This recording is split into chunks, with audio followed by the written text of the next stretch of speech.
অন্তর্বর্তী সরকারকে নিয়ে ক্ষমতাচ্যুত প্রধানমন্ত্রী শেখ হাসিনার বিবৃতি সমর্থন করে না ভারত। ভারতের পররাষ্ট্র বিষয়ক সংসদীয় স্থায়ী কমিটিকে একথা জানিয়েছেন দেশটির পররাষ্ট্র সচিব বিক্রম মিস্ত্রি। এটি দুই দেশের সম্পর্কের মধ্যে একটি ক্ষুদ্র প্রতিবন্ধক বলেও মন্তব্য করেন তিনি। ভারতের পত্রিকা দ্য হিন্দু এই খবর জানিয়েছে। বুধবার সংসদীয় স্থায়ী কমিটিকে বিক্রম মিস্ত্রি জানান, ভারতের সঙ্গে বাংলাদেশের সম্পর্ক কোনো একক রাজনৈতিক দল বা সরকারের মধ্যে সীমাবদ্ধ নয়, বরং বাংলাদেশের জনগণকে অগ্রাধিকার দিয়েই সম্পর্ক বিবেচনা করে ভারত। এ সময় তিনি আরও বলেন, শেখ হাসিনা নিজের ব্যক্তিগত যোগাযোগের মাধ্যম ব্যবহার করে বক্তব্য দিচ্ছেন। ভারত সরকার তাকে কোনো প্ল্যাটফর্ম বা সুযোগ প্রদান করেনি যাতে তিনি ভারতীয় ভূখণ্ড থেকে তার রাজনৈতিক কার্যক্রম চালিয়ে যেতে পারেন।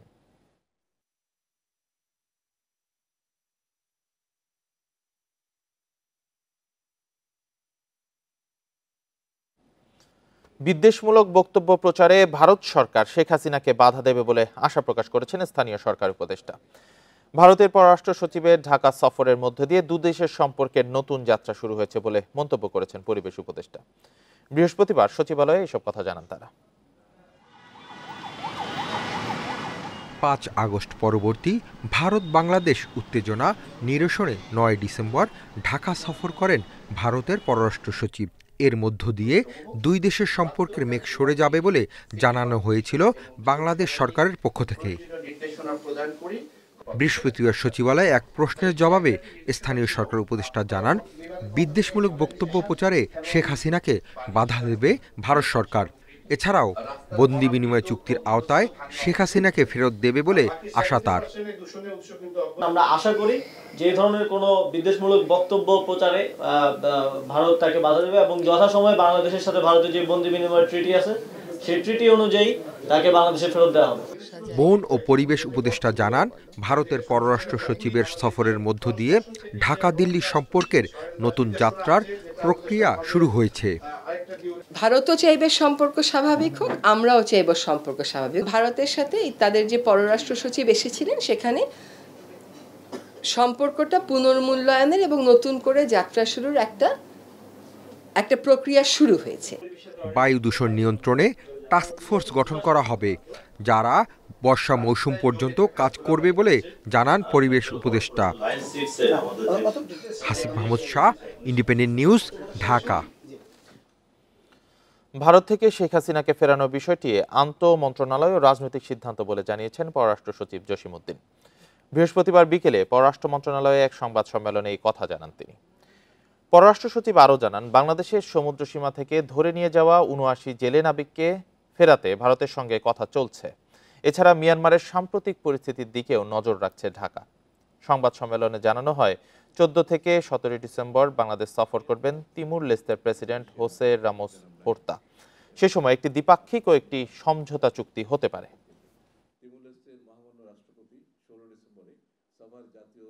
আর ফেরানোর বিষয় যেটা বললেন, একটা আন্তঃমন্ত্রণালয় বিষয়ক একটা বিষয় এবং এটা একটি রাজনৈতিক সিদ্ধান্তের বিষয়, এবং পররাষ্ট্র মন্ত্রণালয়ে যখন এই অনুরোধ আসবে তখন আমরা তার পরবর্তী প্রক্রিয়াটা শুরু করব। ধন্যবাদ। ভারত পাকিস্তানের দ্বন্দ্বের কারণে সার্ক সক্রিয় করা যাচ্ছে না বলে মন্তব্য করেছেন প্রধান উপদেষ্টা অধ্যাপক মোহাম্মদ ইউনূস। বৃহস্পতিবার সকালে ভিডিও কনফারেন্সে South Asian Association for Regional Cooperation অনকোলজির প্রতিনিধি দলের সাথে বৈঠকে তিনি কথা বলেন। সার্ক সক্রিয় হলে দক্ষিণ এশিয়ার দেশগুলো লাভবান হবে উল্লেখ করে প্রধান উপদেষ্টা বলেন, শপথ গ্রহণের পরপরই সার্ককে সক্রিয় করার বিষয়ে কথা বলেছেন তিনি। তবে ভারত পাকিস্তানের দ্বন্দ্বের কারণে সংকট কাটছে না। প্রতি বছর দক্ষিণ এশিয়ার নেতাদের সাক্ষাতের বিষয়ে গুরুত্ব দেন তিনি। এ সময় সার্ক ফেডারেশন অফ অনকোলজিস্টস SFOর প্রতিষ্ঠাতা অধ্যাপক ডাক্তার ABMF করিমের অবদান স্মরণ করেন প্রধান উপদেষ্টা। বলেন, ক্যান্সার চিকিৎসায় যে প্রযুক্তিগত সহায়তা প্রয়োজন তা পাওয়া যাচ্ছে না। সার্ক ক্যান্সার চিকিৎসাকে বিশেষভাবে গুরুত্ব দিচ্ছে, যা জরুরি ও অনুপ্রেরণামূলক বলে মন্তব্য করেন।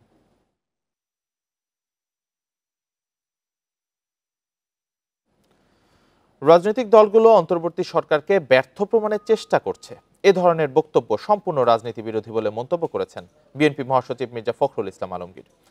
নির্বাচিত সরকার ছাড়া দেশের অস্থির পরিস্থিতি মোকাবেলা চ্যালেঞ্জিং বলেও মন্তব্য তার। লন্ডন থেকে দেশে ফিরে বৃহস্পতিবার দুপুরে শাহজালাল বিমানবন্দরে তিনি এসব কথা বলেন। যুক্তরাজ্যে ১২ দিনের সফর শেষে বৃহস্পতিবার দেশে ফিরলেন বিএনপি মহাসচিব মির্জা ফখরুল ইসলাম আলমগীর। লন্ডনে ব্যস্ত সময় কাটে মির্জা ফখরুল ইসলাম আলমগীরের। মতবিনিময় করেন লন্ডন বিএনপির নেতাকর্মীদের সঙ্গে। দেখা করেন বিএনপির ভারপ্রাপ্ত চেয়ারম্যান তারেক রহমানের সঙ্গেও। সাংবাদিকরা জানতে চান দলের মহাসচিব ও ভারপ্রাপ্ত চেয়ারম্যানের সাক্ষাতে কি আলোচনা হলো। এ প্রসঙ্গে তিনি বলেন, ভারপ্রাপ্ত চেয়ারম্যানের সাথে যে আপনারা সবাই ধৈর্য ধরবেন, একটা বিশাল বিজয় সূচিত হয়েছে জনগণের। এই বিজয়কে ফলপ্রসূ করতে হলে অবশ্যই সবাইকে ধৈর্য ধরে কাজ করতে হবে এবং গণতন্ত্রকে পরিষ্কার করতে হবে এবং গণতন্ত্রের যেটা প্রথম পদক্ষেপ ফটক, সেই ফটকে যে নির্বাচনের জন্য সবাইকে প্রস্তুতি নিতে হবে। দেশে যে সংকট তৈরি হয়েছে তা নির্বাচিত সরকার ছাড়া মোকাবেলা করা চ্যালেঞ্জিং হবে বলেও মনে করেন তিনি। উন্নত সংস্কারগুলো করে নির্বাচন দেওয়ার জন্য, এই জন্যে যে বাংলাদেশে যে সমস্যাগুলো তৈরি হচ্ছে, এই সমস্যাগুলো নির্বাচিত সরকার ছাড়া সমাধান করা বেশ চ্যালেঞ্জিং। মামলার কার্যক্রম শেষ হলেই বিএনপির ভারপ্রাপ্ত চেয়ারম্যান তারেক রহমান দেশে ফিরবে বলেও জানান দলটির মহাসচিব। মামলা মোকদ্দমাগুলো শেষ হয়ে যাবে। Buddhadeb Kundu, independent news, Dhaka. এদিকে তথ্য উপদেষ্টা নাহিদ ইসলামের বক্তব্য ভুলভাবে প্রচার করায় মন্ত্রণালয়ের জনসংযোগ কর্মকর্তা মোহাম্মদ জসিমউদ্দিনকে প্রত্যাহার করা হয়েছে। বৃহস্পতিবার এই তথ্য নিশ্চিত করেছেন প্রধান তথ্য কর্মকর্তা মোহাম্মদ নিজামুল কবির। গণমাধ্যমকে মোহাম্মদ জসিমউদ্দিন জানান, রাজনৈতিক দলগুলো সরকারকে ব্যর্থ প্রমাণের চেষ্টা করছে, এমন কথা তথ্য উপদেষ্টা বলেননি। অসাবধানতাবশত ভুল বক্তব্য নিয়ে সংবাদ বিজ্ঞপ্তি পাঠিয়েছিলেন তিনি। বুধবার British global partners governance GPG প্রতিনিধি দলের সাথে সাক্ষাৎ করেন উপদেষ্টা নাহিদ। এরপর মন্ত্রণালয়ের একটি প্রেস বিজ্ঞপ্তিতে জানানো হয়, বৈঠকে উপদেষ্টা নাহিদ বলেছেন, রাজনৈতিক দলগুলো অন্তর্বর্তী সরকারকে ব্যর্থ প্রমাণের চেষ্টা করছে। দলগুলো সংস্কারের পরিবর্তে নির্বাচনকে বেশি প্রাধান্য দিচ্ছে বলেও মন্তব্য করেন তিনি।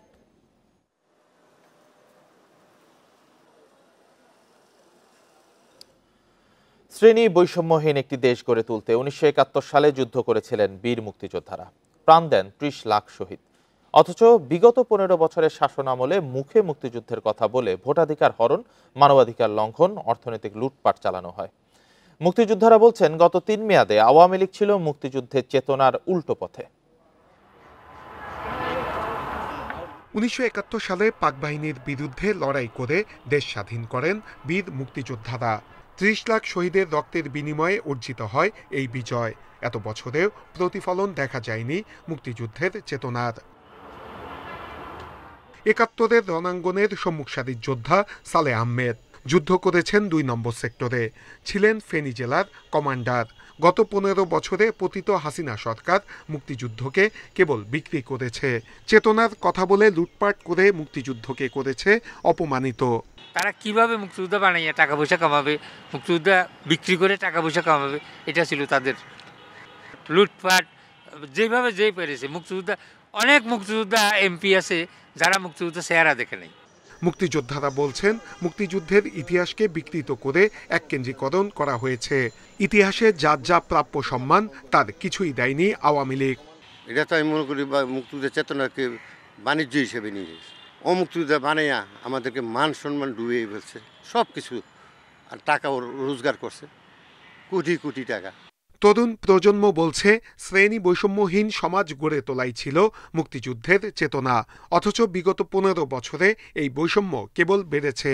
কোনো অপশক্তি যদি সেটাকে ব্যবহার করার চেষ্টা করে, সেগুলোর পিছনে আমরা সেগুলোর জন্য রুখে দাঁড়াবো। আমি কখনো ভোট দিতে পারিনি।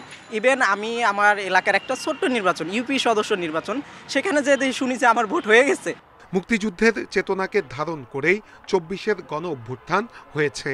এই চেতনাকে ধারণ করেই এগিয়ে যাবে দেশ। যুদ্ধের চেতনার একটা তো প্রতিফলন কখন হয়, সে একটা দেশ গঠনে কখন ভূমিকা রাখে? একটা ভোটের মাধ্যমে, তাই তো? একটা ভোটের মূল্য এই ছাত্র সমাজ বোঝে। তো এই যে ভোটাধিকার হরণ, এটা কিন্তু মামুলি না, এবং এটা একটা নিতান্ত প্রহসন ছিল গত 15 বছরে।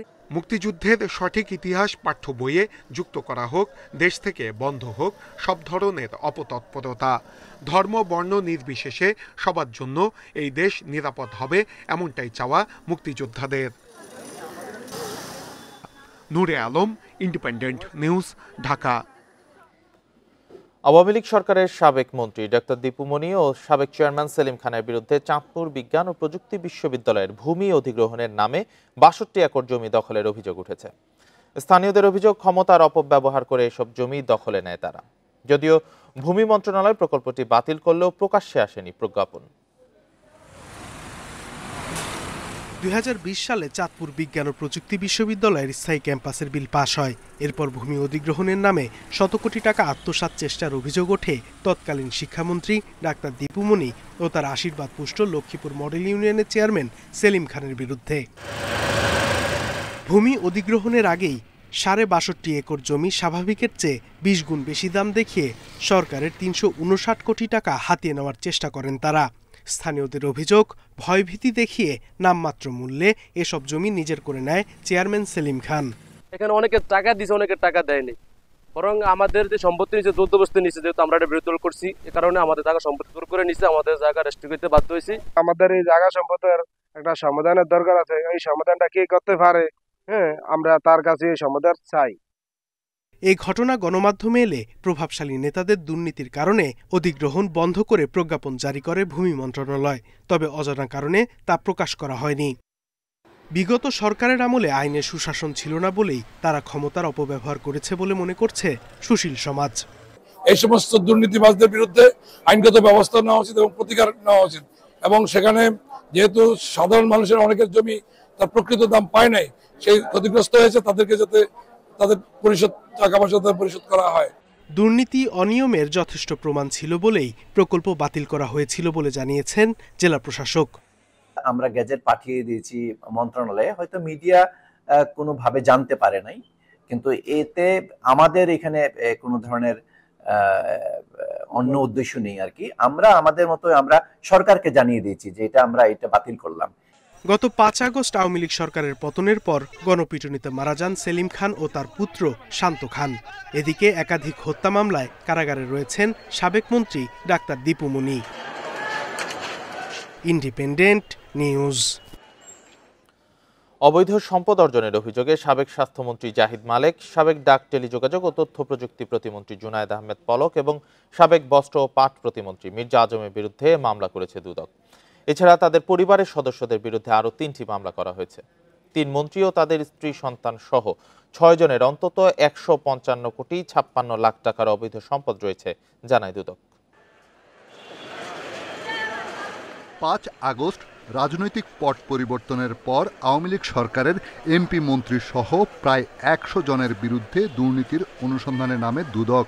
শুরুর দিকেই সাবেক স্বরাষ্ট্রমন্ত্রী আসাদুজ্জামান খানের বিরুদ্ধেও মামলা হয়, তবে কমিশন না থাকায় ঝুলে থাকে অন্য অভিযোগগুলোর কার্যক্রম।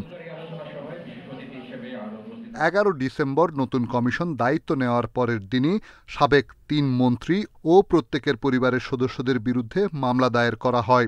পাশাপাশি সবার ব্যাংক হিসাব জব্দের নির্দেশও দেওয়া হয়।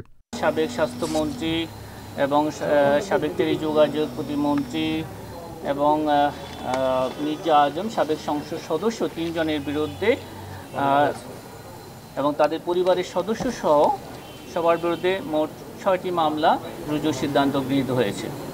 এছাড়া আওয়ামী লীগ সরকারের সাবেক ৫ সংসদ সদস্যের বিদেশ যাত্রায় নিষেধাজ্ঞা দেয় দুদক। তবে এরই মধ্যে তারা দেশ ছেড়ে পালিয়েছেন কিনা নিশ্চিত হতে পারেনি সংস্থাটি।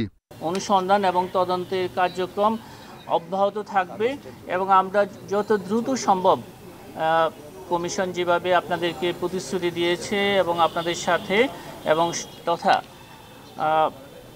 রাষ্ট্রের প্রয়োজনে যা যা করণীয় সবই করা হবে। ৫ আগস্টের পরে শুরু হওয়া সব অনুসন্ধানকে সর্বাধিক গুরুত্ব দেয়া হচ্ছে বলে জানায় কমিশন। তথ্যাদি এবং তদন্তকালে রিশাদ হুদা, ইন্ডিপেন্ডেন্ট নিউজ, ঢাকা। রাজধানী সহ সারা দেশে বেড়েছে শীতের তীব্রতা। পঞ্চগড়ে বইছে মৃদু শৈত্যপ্রবাহ। সকাল ৬টায় সেখানে মৌসুমের সর্বনিম্ন তাপমাত্রা ৯ ডিগ্রি সেলসিয়াস রেকর্ড করা হয়েছে। পুরো উত্তরাঞ্চলে প্রায় একই অবস্থা। ঘন কুয়াশায় ব্যাহত হচ্ছে যান চলাচল। ফেরিতেও দেখা দিচ্ছে সমস্যা। বিরূপ প্রভাব পড়েছে কৃষিতে। বেড়েছে শীতজনিত রোগের প্রকোপ। এদিকে আবহাওয়া অধিদপ্তরের পরবর্তী ৭২ ঘন্টার পূর্বাভাসে বলা হয়েছে, দক্ষিণ পশ্চিম বঙ্গোপসাগর ও আশেপাশের এলাকায় অবস্থান করা সুস্পষ্ট লঘুচাপটির কারণে আকাশ আংশিক মেঘলা থাকবে। পড়বে মাঝারি থেকে ঘন কুয়াশাও।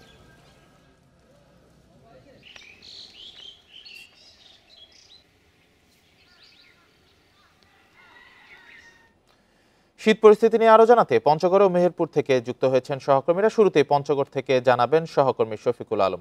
শফিকুল আলম, পঞ্চগড়ে তো ভোরে তাপমাত্রা এক অঙ্কের ঘরে নেমেছিল, তো বেলা বাড়ার সাথে সাথে তাপমাত্রা এখন কেমন দেখছেন, আর এই শীতে জীবনযাত্রা কেমন দেখছেন পঞ্চগড়ে?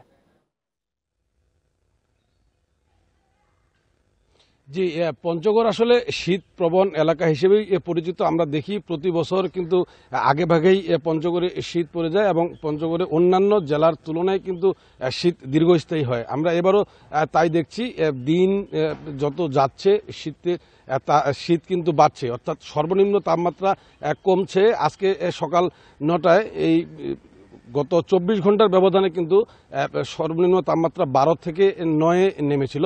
আর সকাল 9টায় সর্বনিম্ন তাপমাত্রা তেঁতুলিয়া আবহাওয়া অফিসের পক্ষ থেকে রেকর্ড করা হয় চলতি মৌসুমের সর্বনিম্ন 8.4 ডিগ্রি সেলসিয়াস। এটি আসলে আবহাওয়া অফিসের পক্ষ থেকে বলা হচ্ছে মৃদু শৈত্যপ্রবাহ। আমরা আসলে জানি যে এই সর্বনিম্ন তাপমাত্রা কিন্তু রেকর্ড করা হয় প্রতিদিন সন্ধ্যার পর থেকে পরদিন সকাল 9টা পর্যন্ত। আমরা গতকালকেও দেখেছি যে দিনের বেলা যদিও রোদ ছিল এবং সর্বোচ্চ তাপমাত্রা ছিল 28.7 ডিগ্রি সেলসিয়াস, কিন্তু বিকেলের পর থেকে আমরা দেখি যে ঘন কুয়াশা এবং উত্তরের হিমশীতল বাতাসে কনকনে শীত অনুভূত হয় এবং রাতভর কুয়াশার সাথে টিপ টিপ করে মানে বৃষ্টির মতো কুয়াশা পড়ে।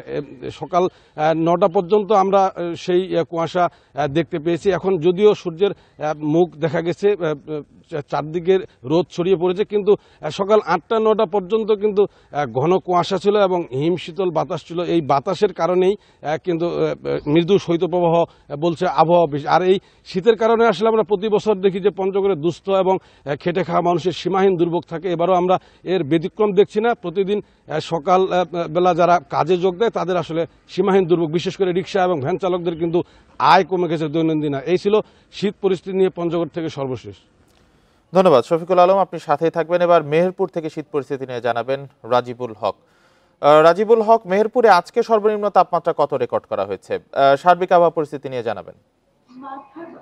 আজ সকাল 6টায় চুয়াডাঙ্গা আবহাওয়া অফিস এই অঞ্চলে 10 ডিগ্রি সেলসিয়াস তাপমাত্রা রেকর্ড করলেও সকাল 9টার সময় এটার তাপমাত্রা রেকর্ড করা হয়েছে 9.8 ডিগ্রি, অর্থাৎ 0.02 ডিগ্রি কমে মৃদু শৈত্যপ্রবাহ শুরু হয়েছে মেহেরপুরে। আর এই আজ সকাল থেকে বিশেষ করে রৌদ্রোজ্জ্বল আবহাওয়া থাকলেও বাতাস হচ্ছে মৃদু বাতাস। এই বাতাসের কারণে শীতের তীব্রতা কয়েক গুণ বেশি বৃদ্ধি পাচ্ছে, অর্থাৎ রৌদ্রোজ্জ্বল আবহাওয়া থাকলেও শীতের তীব্রতা কিন্তু কোনোভাবেই কমছে না। আর গত কদিন ধরেই কিন্তু মেহেরপুরে শীত মোটামুটি জেঁকে বসেছে, কারণ এই শীতের স্বাভাবিক যে চলাচল সেটি ব্যাহত হচ্ছে, বিশেষ করে সন্ধ্যার পর, অর্থাৎ 8টার পর থেকে, রাত 8টার পর থেকে কিন্তু মানুষের যে স্বাভাবিক চলাচল সড়কগুলো ফাঁকা হয়ে থাকছে এবং খুব সকালের দিকে কনকনে ঠান্ডার কারণে অধিকাংশ সময় কিন্তু মানুষ ঘর থেকে বের হচ্ছে না বিশেষ প্রয়োজন ছাড়া। তবে সবচেয়ে বেশি দুর্ভোগে পড়েছে বিশেষ করে নিম্ন শ্রমজীবী যেসব মানুষগুলো আছে, তারা মূলত এই সকালের কনকনে শীত বা হাড় কাঁপানো যে শীত সেটি কিন্তু মূলত মেহেরপুরে শুরু হয়েছে। আর এই শীতকে উপেক্ষা করে তারা মূলত কাজের সন্ধানে ছুটছে। চুয়াডাঙ্গা আবহাওয়া অফিস আরও জানিয়েছে এই শৈত্যপ্রবাহ শুরু হয়েছে এবং এটি বেশ কয়েকদিন চলমান থাকবে, অর্থাৎ আরও যত দিন এগিয়ে যাবে অথবা তাপমাত্রা তত কমবে, অর্থাৎ তাপমাত্রা মাঝারি শৈত্যপ্রবাহ পর্যন্ত চলমান থাকতে পারে এই এলাকায়। তবে এই শীতের যে তীব্রতা, এই তীব্রতা কিন্তু প্রতিনিয়ত বাড়তি আছে মেহেরপুরে। গত 2 দিনে অর্থাৎ 11 ডিসেম্বর থেকে আজ পর্যন্ত সর্বোচ্চ তাপমাত্রা কমেছে 4.2 ডিগ্রি সেলসিয়াস তাপমাত্রা কমে আজ বেলা 9টায় তাপমাত্রা রেকর্ড করা হয়েছে 9.8 ডিগ্রি সেলসিয়াস, অর্থাৎ মেহেরপুর সহ আশেপাশের জেলাগুলি মৃদু শৈত্যপ্রবাহ বইছে। মেহেরপুর ও পঞ্চগড় থেকে শীত পরিস্থিতি নিয়ে জানাচ্ছিলেন আমাদের সহকর্মীরা। উত্তরাঞ্চল সহ সারা দেশেই জেঁকে বসেছে শীত। দিনের বড় অংশ কুয়াশায় ঢাকা থাকছে প্রকৃতি। বিরূপ আবহাওয়ায় ক্ষতিগ্রস্ত হচ্ছে আলু, সরিষা, বোরো, বীজতলা সহ শাকসবজির আবাদ।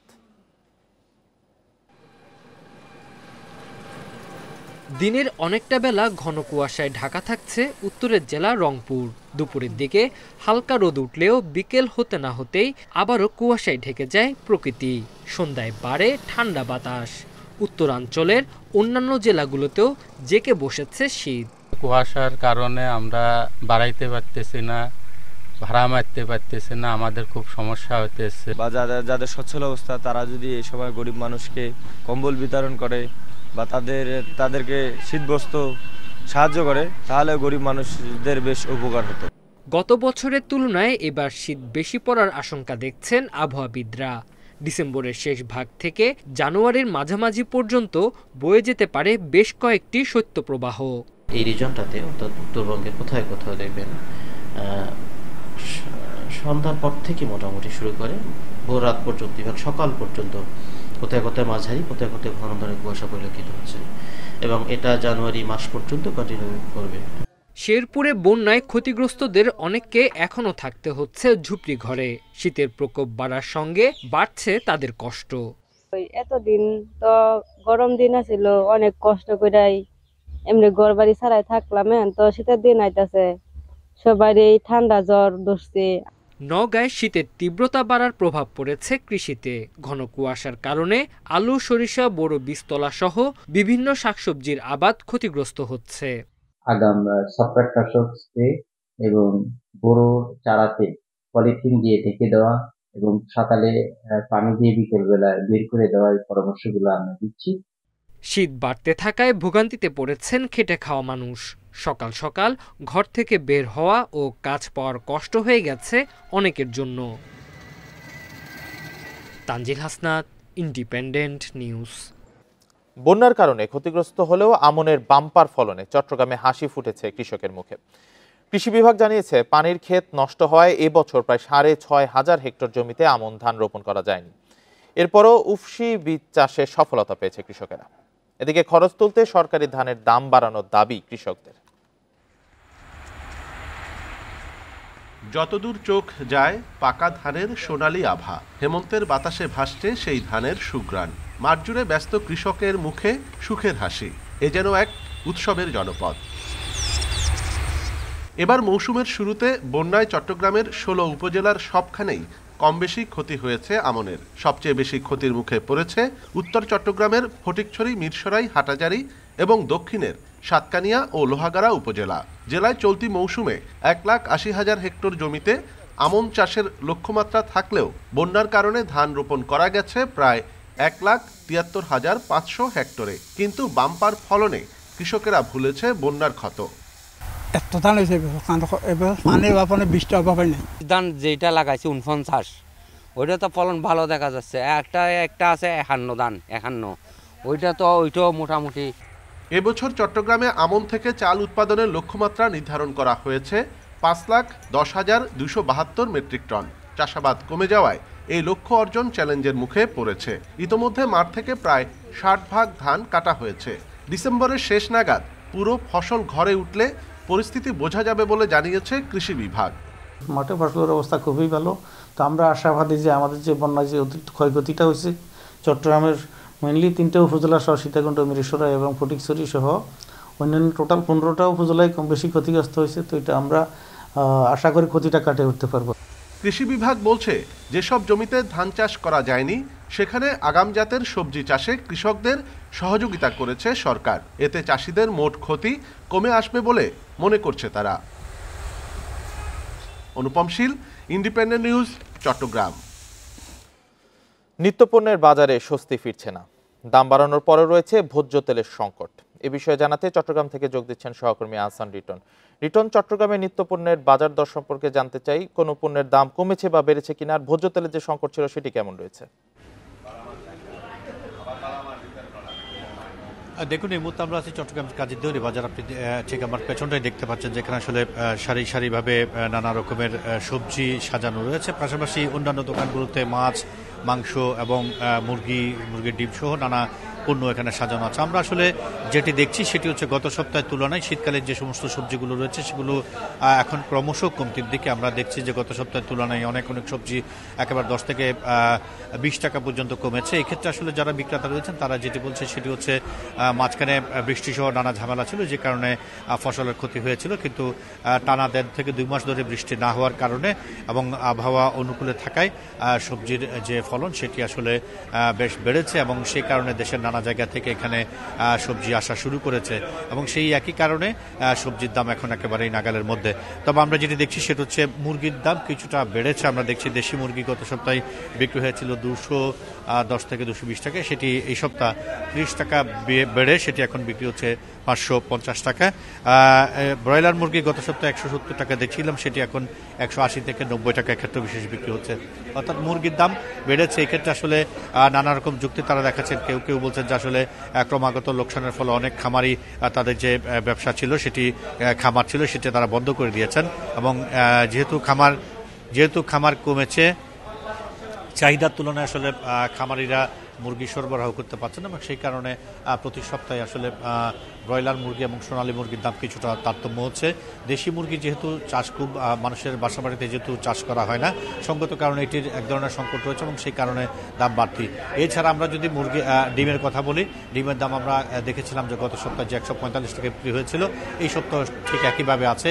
এছাড়া আমরা যদি তেল, চিনি এবং অন্যান্য যে সমস্ত মুদি সামগ্রী রয়েছে সেগুলোর দামও যদি বলি, তাহলে দেখা যায় যে আসলে গত সপ্তাহের তুলনায় কোনো পণ্যের দাম বেড়েছে, কোনোটির দাম সামান্য কমেছে। তো সবকিছু মিলিয়ে আমার কাছে আসলে এই সপ্তাহে বাজার দর এতটুকুই। আচ্ছা রিটার্ন, আপনি সাথেই থাকবেন। এবার রাজধানীর কারওয়ান বাজার থেকে যোগ দিয়েছেন সহকর্মী শাহিদ আহমেদ। শাহিদ আহমেদ, কারওয়ান বাজারে নিত্যপণ্যের দাম কেমন রয়েছে এবং ভোজ্য তেলের যে সংকটের কথা বলা হচ্ছে সেটি আসলে কতটা রয়েছে এবং এটার বিষয়ে আসলে কি বলছেন বিক্রেতারা?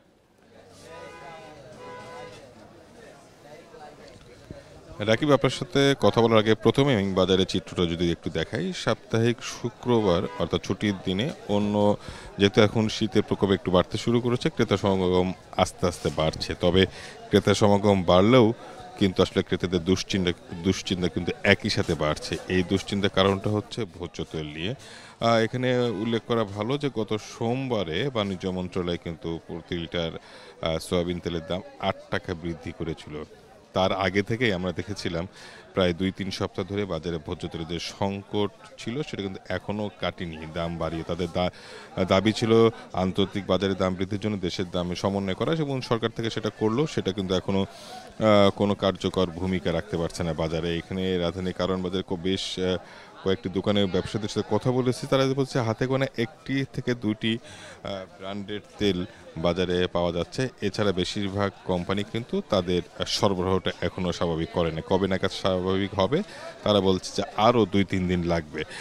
এবং তারা যেটা বলছে যে আসলে যারা বিক্রেতা তারা যেটা বলছে যে আগের তুলনায় কিছুটা হলেও তারা কম পাচ্ছে, এবং এই তুলনায় যে পরিমাণ চাহিদা না থাকে অনেক সময় তারা তেলের বোতলের সাথে অন্যান্য পণ্য কেনার জন্য উৎসাহ দিচ্ছে যাতে তাদের এই লাভটা থাকে। এর পাশাপাশি যদি অন্য বিষয়টা বলে, চালের দাম দীর্ঘদিন উচ্চ মূল্যে এক জায়গায় স্থির ছিল, সেটা কিন্তু গত সপ্তাহের ব্যবধানে কেজিতে প্রায় 2 টাকা মতো বৃদ্ধি পেয়েছে। কেন দামটা বৃদ্ধি পেল? যেখানে বিক্রেতা তারা যেটা বলছে যে উত্তরাঞ্চল সহ যে বড় বড় মোকামগুলো বেশিরভাগ উত্তর অঞ্চলে, সেখানে সরবরাহটা কমে গেছে এবং এই জন্য কিন্তু বাজারে দাম বৃদ্ধির প্রভাব পড়ছে। পাশাপাশি নতুন আলুর দামটা একটু কমেছে, পেঁয়াজের দামটাও কমেছে।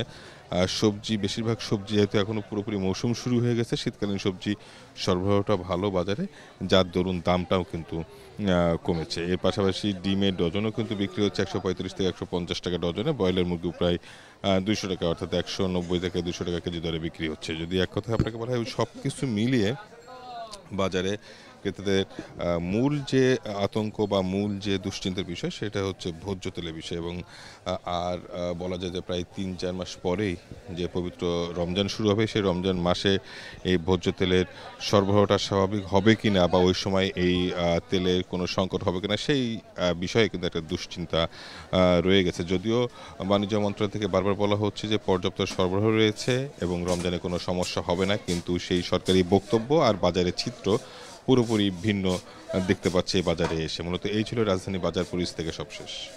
ঢাকা ও চট্টগ্রাম থেকে নিত্যপণ্যের বাজার পরিস্থিতি নিয়ে জানাচ্ছিলেন আমাদের সহকর্মীরা। ব্যাংক, রাজস্ব বোর্ড সহ নানা খাতে সমন্বয়ের অভাবে ভোগান্তিতে ব্যবসায়ীরা। এদিকে আমদানি রপ্তানির সঠিক তথ্য না পাওয়ায় বিপাকে ব্যাংকাররা। রাজধানীর মিরপুরে BIBM আয়োজিত সেমিনারে এসব কথা উঠে আসে। এ সময় ব্যবসায় প্রযুক্তির ব্যবহার বাড়াতে জোর দেন বিশ্লেষকরা। এতে 40 ভাগের বেশি ব্যয় কমানো সম্ভব। জুলাই আগস্টের রাজনৈতিক অস্থিরতার কারণে আমদানি কমলেও অক্টোবর-নভেম্বরে বাড়তে শুরু করে। তবে বৈদেশিক বাণিজ্যে নানা প্রতিবন্ধকতায় পড়তে হচ্ছে দেশীয় উদ্যোক্তাদের। এসব সংকট কাটিয়ে ব্যবসা সম্প্রসারণের জন্য সেমিনারের আয়োজন করে BIBM। এতে ব্যবসায়ীরা অভিযোগ করেন ব্যাংক, কাস্টম সহ বিভিন্ন সংস্থার মধ্যে সমন্বয়ের ঘাটতিতে ভোগান্তিতে পড়তে হয় তাদের। আমি আমার এক্সপোর্ট রেটে যে ডলার রেটে আসছে আমি এই ডলার রেট পাইনি।